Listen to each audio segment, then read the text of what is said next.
Ngayong hapon po mga VS, mag-lipstick po tayo. Tapos maglagay tayo ng earrings. Ayun, pag lipstick hindi ako magpakita na sa inyo. Ngayon po mga VS, tapos na po tayo nag-lipstick po. Diba? Pulang-pula yung labi ng bakla.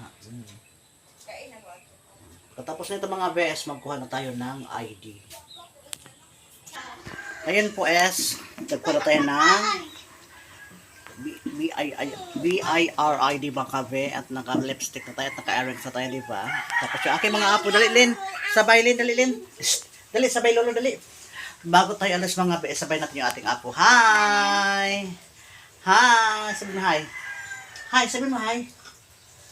Hi, ano. Bye Lin. Ano yan? Ngayon po mga BS, palabas na po tayo ng bahay. Tapos yung isa kong apo nandyan, oh. Hi, darling. Oh. Then, nakasirado yung ating gate, mga be. Palabas na yung bakla. Pero si mother nandun na sa bahay. Na may anak ko na magpakain sa kanya pagdating ko, mga be.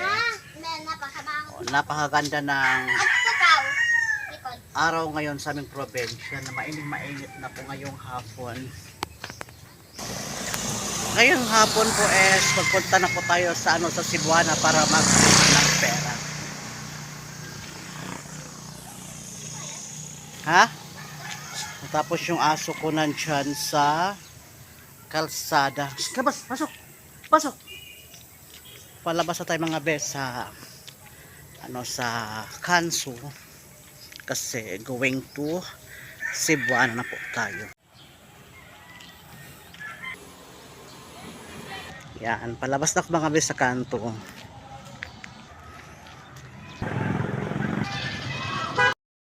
Ngayon mga bes, nakasakay na tayo ng tricycle papunta ng Cebuana. So, yung salakyan ko, kaibigan ko, sinong head. Nandito pa ako sa tindahan ni ng Nora Beauty Lagumbay. Nagbili ako ng kalahating kelong oil, tapos kalahating munggo mga be, tapos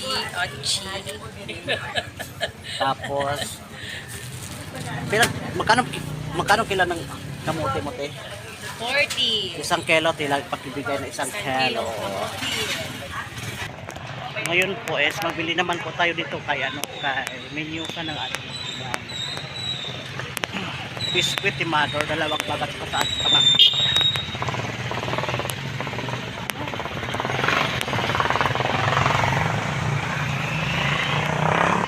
Ngayon po nakabili na po tayo dito ng dalawang bag na Hansel mga BS, assorted po siya.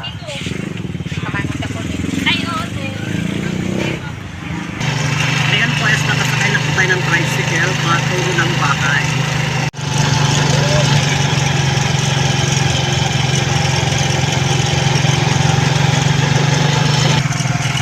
Ito yung highway sa aming probinsya sa Tatel Davao. Hindi naman masyado traffic kasi hindi pa kasi uwi ng mga estudyante.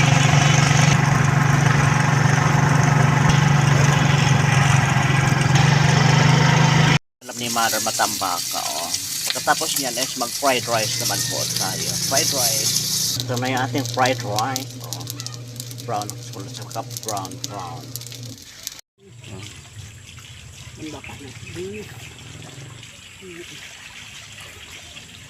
Kain si Mother mga be ng almusal. Oh, mukbang naman si Mother. Yung kanyang ulam fried fish na matambaka. Tapos fried rice. Oh. Kautal-utal ato tayo ng Tagalog natin ngayong umaga mga be.